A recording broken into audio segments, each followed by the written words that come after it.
भाभी आपके गहने, चूड़ी और सैंडल सब कुछ बहुत अच्छे लग रहे हैं। शादी वाले दिन आप बहुत अच्छी लगेंगी।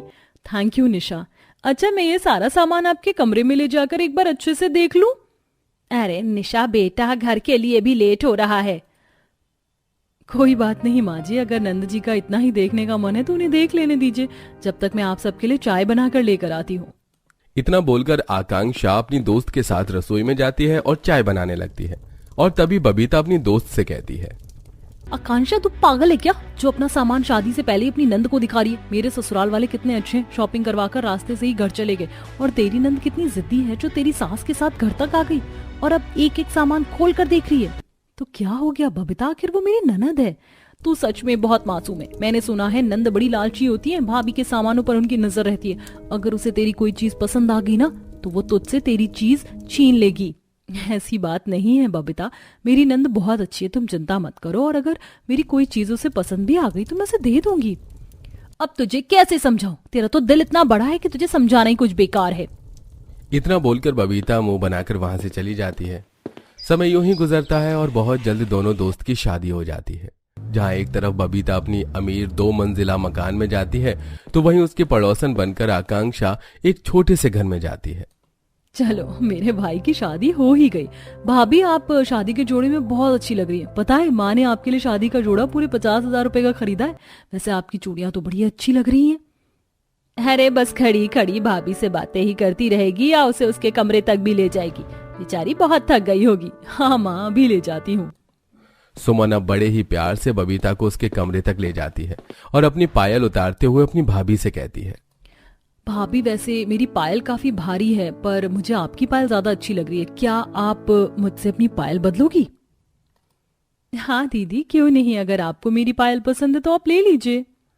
क्योंकि बबीता भी ससुराल में आई थी इसलिए वो सुमन को अपनी पायल देने से मना नहीं कर पाती।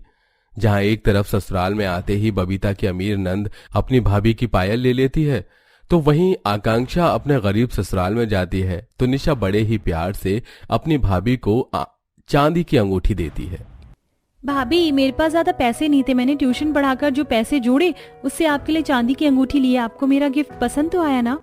पर इसकी क्या जरूरत थी निशा। बहू आकांक्षा का बचपन से ही सपना एक था कि वो अपनी भाभी के साथ बहन की तरह रहे, तो तू अपनी बहन का तोहफा समझ कर रख ले। ससुराल में आते ही आकांक्षा की नंद अपनी औकात से बढ़कर अपनी भाभी को गिफ्ट देती है।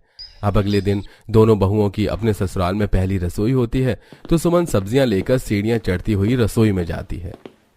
ये लो भाभी, देख रही हो 2 मंजिल सीढ़ियां चढ़कर सब्जी लेकर आई हूँ। हाथ लाल पड़ गए इसलिए मैं अंगूठी नहीं पहनती, पर कल से आपको नीचे से सब्जी लेकर आनी पड़ेगी। इसीलिए तो मैं कहती हूँ आपने जो अंगूठी पहनी है वो उतार कर मुझे दे दो, क्योंकि घर के कामों में आप इतनी अच्छी रिंग नहीं पहन पाओगी। और वैसे भी आपकी अंगूठी का डिजाइन मुझे तो बहुत पसंद आया। आप जानती है मैंने पूरा मार्केट छान मारा पर मुझे इस डिजाइन की अंगूठी नहीं मिली।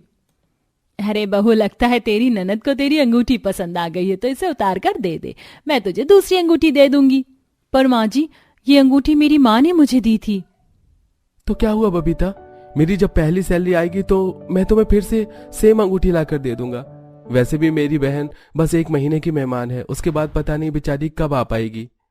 रवि और बबीता के कहने पर न चाहते हुए भी बबीता अपनी माँ की दी हुई अंगूठी अपनी नंद को दे देती है और अपनी पहली रसोई की रस्म करती है। कुछ देर बाद खाना बनाकर थोड़ा सा खाना सीढ़ियां उतरकर नीचे ले जाकर अपनी दोस्त आकांक्षा को देती है, जहां वो अपनी दोस्त के हाथों में चांदी की अंगूठी देख उससे कहती है, आकांक्षा, शादी के वक्त तूने कोई अंगूठी नहीं ली थी, फिर तेरे हाथों में ये चांदी की अंगूठी? हाँ, ये अंगूठी मेरी ननद ने दी है। अच्छी लग रही है ना? देखा, कहा था ना मैंने तुमसे, मेरी नंद बहुत अच्छी है।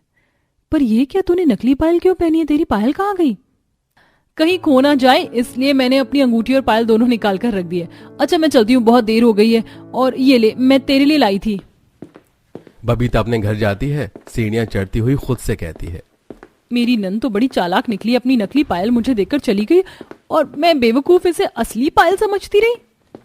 इसी तरह कुछ दिन बीत जाते हैं और एक दिन गरीब आकांक्षा जब तैयार हो रही होती है तो निशा अपनी भाभी के झुमके देख उससे कहती है, भाभी आज आप बहुत अच्छी लग रही हो, ये साड़ी भी बहुत अच्छी है, पर आपकी साड़ी पर ये झुमके मैच नहीं हो रहे। आप एक काम करो, आप मेरे वाले झुमके पहन लो। बिना सोचे समझे बबीता अपना झुमका उतार कर अपनी भाभी को दे देती है। तो वहीं ऊपर कमरे के अमीर बबीता जब तैयार होकर बाहर आती है तो वो एक बार फिर उसकी नंद की नजर उसके झुमके पर पड़ती है और एक बार फिर वो अपनी भाभी से उसके झुमके मांग लेती है। भाभी आपके झुमके कितने अच्छे लग रहे हैं, ये तो बिल्कुल मेरी ड्रेस के मैचिंग के। प्लीज भाभी आप अपने झुमके मुझे दे दो ना, इसके बाद मैं आपसे कुछ नहीं लूंगी। अरे बहू दे देना, इतने प्यार से मांग रही है, तेरे पास कोई कमी थोड़ी ना होगी। पता नहीं कैसी किस्मत है मेरी, कहने को तो इतने अमीर है पर ये नंद सब चीज मांगे जा रही है और ये सासू माँ भी इसकी तरफदारी करती है तो मुझे और अपनी चीज देनी पड़ जाती है। बबीता अपने झुमके उतार कर भी अपनी नंद को दे देती है। कुछ देर बाद नंद, बबीता और सास जाकर अपने घर की बालकनी में खड़े होकर चाय की चुस्की ले रहे होते हैं। तभी वो देखते हैं कि उनके घर से थोड़ी दूरी पर से गरीब आकांक्षा अपनी नंद के साथ आ रही है।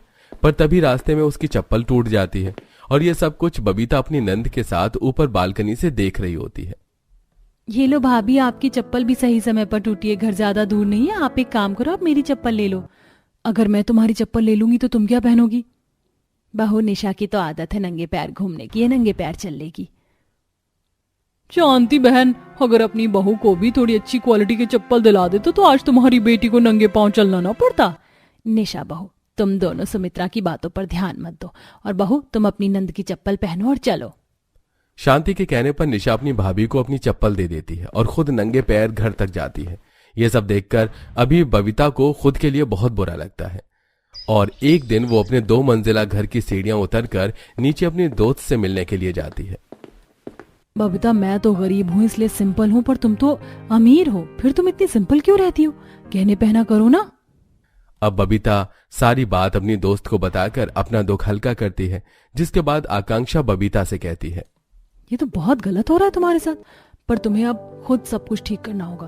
तुमने कहा था ना कि कल तुम्हें पार्टी में जाना है, इसलिए तुम यहाँ आज मुझे साड़ी मांगने आई हो। एक काम करो, जो तुम्हारे पास रखा है वही पहनो और घर वालों को एहसास दिलाओ कि तुम्हारी नंद कितनी लालची है। आकांक्षा के कहने पर अब बबीता ऐसा ही करती है और घर जाती है। अगले दिन जब सब पार्टी के लिए तैयार होते हैं तो बबीता बिल्कुल सिंपल साड़ी, चप्पल और बिना गहनों के सीढ़ियों से नीचे आती है। उसे देख रवि और सुमित्रा उस पर भड़कने लगते हैं। देख रहा है बेटा अपनी बीवी को, अपनी उस गरीब दोस्त के साथ रह रहकर ये भी गरीब हो गई। अरे बहू, हमें पार्टी में जाना है, तैयार तो हो जा। माँ जी, क्या पहनकर तैयार हूँ? सब कुछ तो आपकी बेटी ने ले लिया, वो भी आपके सामने, और आप चुपचाप देखती रही। और रवि जी, आप तो कह रहे थे सैलरी मिलते ही आप मुझे हर चीज दिलाएंगे, पर आज तक आपने कुछ नहीं दिलाया। अब मेरे पास बचा ही क्या है जो मैं पहन कर जाऊं? मेरा सब कुछ तो नंद जी ने ले लिया और आज तो नंद जी हीरोइन बनकर खड़ी है। उन्होंने हर एक चीज मेरी पहनी है, चाहे वो कान के झुमके हो या पैरों की चप्पल। सुमित्रा, तुम्हारी बहू बिल्कुल सही कह रही है। बोलने को तो तुम अमीर हो, पर अपनी बहू पर जरा भी ध्यान नहीं दे पाई, क्योंकि तुम्हारा सारा ध्यान तो अपनी बेटी पर था। ये लो बहू, मैं अपनी बहू की साड़ी ले आई हूँ। तुम्हारी अमीर सास ने तो तुम्हें कुछ नहीं दिया, पर मेरी गरीब बहू की साड़ी तुम पर बहुत जचेगी।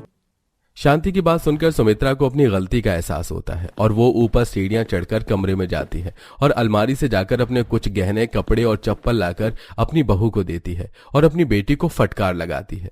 तू लालची है, ये तो मैं जानती थी, पर इतना ज्यादा मैंने सोचा नहीं था। तेरी वजह से आज मेरी इंसल्ट हुई और मेरी बहू ऐसी हालत में थी।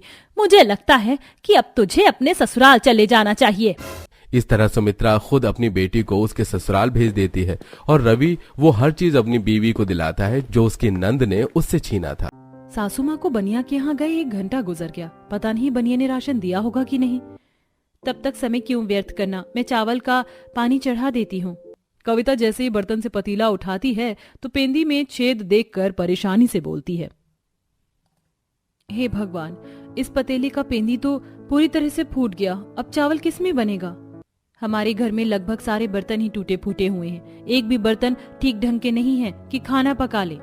तभी थैली में आधा किलो चावल और थोड़ा सा दाल लेकर गरीब देवकी भीतर आती है। अरे बहुओं, ये लो चावल दाल ले आई हूँ, पका लो। मगर माँ जी, भगोना तो फूट गया, बनाए किसमें? माँ जी, हमारी रसोई के लिए एक नया भगोना और कढ़ाई खरीदने की जरूरत है। आस्था बहू, तुम तो घर की तंगी देख रही हो, राशन भी उधारी पर लाई हूँ, बर्तन कहाँ से खरीद के लाऊं? भगवान ने मुझे 5-5 बेटा दिया, लेकिन सुख किसी एक से भी नहीं। शीला बहन को बोला है इस बार कहीं कोठी में रोटी बनाने का काम मिलेगा तो लग जाऊंगी। ये सुनते ही 5 बहुएं दुखी हो जाती हैं और सुधा कहती है, माँ जी, 5-5 बहुओं के रहते आप कोठी में रोटी बनाने जाएंगी? ये हमें गंवारा नहीं। हमने तय किया है हम 5 गृहस्थी के साथ बाहर जाकर नौकरी करेंगी, फिर आप केवल बैठकर पेट भरकर खाना। हाँ, मगर पहले इस टूटे पतीले का जुगाड़ तो लगाना होगा। तभी एकदम से कविता को एक जुगाड़ आता है। वह पतीले पर मिट्टी की मोटी परत चढ़ाकर सुखा देती है। लो, लग गया जुगाड़। अब चावल बनाने में कोई दिक्कत परेशानी नहीं होगी। अरे क्या बात है मेरी जुगाड़ू देवरानी, क्या बढ़िया दिमाग लगाया है। अब तो पतीले पर अंगीठी की कालिक भी नहीं चढ़ेगी। देवकी बहुत ही गरीब थी। भरी जवानी में पति के देहांत के बाद किसी तरह अपने पांचों बेटों को पाल पोस कर उसने बड़ा किया और पढ़ने लिखाने की कोशिश की, लेकिन जुए की लत लग जाने के चलते उसने उनकी शादी करवा दी। लेकिन फिर भी कोई सुधार नहीं आया। किसी तरह पांचों जुगाड़ बहुएं गृहस्थी चला रही थी। कविता, अरे ओ कविता, जल्दी से खाना लिया, पेट में चूहे दौड़ रहे हैं। कविता डरते डरते खाना परोसती है। तभी टूटी बर्तन में खाना देने के चलते वो बड़बड़ाना चालू कर देता है। अरे ओ जाहिल लुगाई, आज फिर तूने मुझे टूटे बर्तन में खाना दिया है। घर में बर्तन नहीं है क्या? कविता बहू, एक काम कर, थाली उठाकर ले जा। और तुम लोग कोई मेहनत मजदूरी करके नहीं आ रहे, दिन भर जुआ खेल कर आ रहे हो। गनीमत मनाओ कि उसके बावजूद भी तुम्हारी बीवियां परोस कर खाना दे रही हैं। तभी एकदम से कमजोर कच्ची छत से बहुत सारी मिट्टी झड़ जाती है, जिससे प्रीतम बौखला कर थाली पटक देता है। पड़ गया खाने में कंकर पत्थर, अब तो पड़ गई तुम्हारी कलेजे को ठंडक। अम्मा लो खाओ। माँ, मेरा पाँव। माँ जी, आप ठीक तो हैं? मेरे कर्म में बेटों के हाथों बेइज्जत होना लिखा है। बड़ी जवानी में पति का देहांत होने के बाद अपना पेट काट कर मैंने इनका पेट भरा। उम्मीद लगाई थी कि सारी उम्र तो दुख सहते हुए निकल गई, तो बुढ़ापे में जाकर बेटे से सुख होगा, मगर अब तो जी करता है कि धरती में गड़ जाऊं। देवकी को इस कदर फूट फूट कर रोता देखकर लखन पछताते हुए चुप कर आता है। अम्मा, हमको माफ कर दो अम्मा। हम तुमसे वादा करते हैं, अब हम सब भाई जुआ नहीं खेलेंगे बल्कि कमाएंगे। हम परदेश जाकर कमाएंगे और पक्का घर बनाने लायक पैसे जोड़कर ही लौटेंगे माँ। अगले दिन पांचों भाई ट्रेन से शहर रवाना हो जाते हैं 1 महीने बाद। आज तो रसोई में एक दाना नहीं है। कल तो जुगाड़ लगाकर पेट भर लिया था। कितने दिन पड़ोसियों के आगे हाथ फैलाएंगे? क्यों ना हम कहीं काम ढूंढ ले। गौरी, हमारी पड़ोसन बबीता बर्तन बनाने की फैक्ट्री में काम करती है, उससे बात करते हैं। पांचों बबीता के पास आती हैं, जिसकी रसोई नए बर्तन से किसी हीरे की तरह चमचमा रही थी। अरे गौरी, आस्था, कविता, रजनी, सुधा, तुम पांचों मेरे घर बैठो, चाय बनाऊं? नहीं, वो दरअसल बबीता बहन, हमारे घर की हालत बहुत खराब है। तुम जिस बर्तन की फैक्ट्री में काम करती हो, हमें काम मिल जाएगा क्या वहाँ? अरे मेहनत करने वालों के लिए तो काम ही काम है। मैं बस काम पर ही निकल रही हूँ, चलो चलकर बात कर लेना। पांचों बहुएं बर्तन की फैक्ट्री में आकर मालिक से बातचीत करती हैं। देखो बेटी, काम तो मैं तुम पांचों को दे दूंगा, लेकिन दिहाड़ी 100 रुपए होगी। अगर तुम्हें मंजूर है तो काम शुरू कर दो। पांचों भूखे प्यासे कड़ा संघर्ष करके स्टील के चादर को पीट पीट कर बर्तन का ढांचा बनाती हैं। कुछ घंटे बाद उन्हें काम के बदले दिहाड़ी मिल जाती है। तभी कविता की नजर एक तरफ रखे हुए बर्तनों पर जाती है। सेठ जी, ये बर्तन ऐसे क्यों फेंका हुआ है? काम के नहीं है क्या? नहीं, ये बर्तन किसी काम के नहीं। जिस बर्तन का ढांचा बिगड़ जाता है वो ऐसा ही पड़ा रहता है। बेफिजूल का भंगार जमा है फैक्ट्री में, कल कबाड़ी वाले को बेच देंगे। उन नए बर्तनों को देखकर सुधा के दिमाग की बत्ती जलती है। सेठ जी, आप ये बर्तन भंगार वालों को भी बेचेंगे तो स्टील के भाव बिकेगा। हमें दे दीजिए, चाहे तो दिहाड़ी में से काट लीजिए। अरे अरे बिटिया, तुम ले जाओ ऐसे ही। फिर पांचों जुगाड़ू बहू सारे बर्तन बोरी में डाल कर ले आती हैं, जिससे आस्था रजनी कहती हैं, जेठानी जी, ये सारे बर्तन तो पचके हुए हैं, इन्हें खरीदने का क्या लाभ हुआ? रजनी, ये स्टील के बर्तन सस्ते में नहीं आते। जब से महंगाई बढ़ी है, बर्तन भी महंगे हो गए। हम पांचों जुगाड़ू बहुएं इन बर्तनों को पिलास से सीधा करके इस्तेमाल कर लेंगे। फिर पांचों जुगाड़ बहुएं उन बर्तनों को सीधा करने लगती हैं। तभी घर की दीवारों से मिट्टी झड़ने लगती है। अरे बहुओं, तुम सब आखिरकार क्या कर रही हो? देखो दीवारों से कितनी मिट्टी निकल रही है और छप्पर भी हिल रहा है।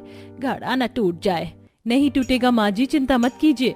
फिर पांचों उन बेकार बर्तनों को सीधा करके छोटी सी रसोई में सजा देती हैं। देखो, ये सारे बर्तन सजने के बाद रसोई कितनी सुंदर लग रही है ना?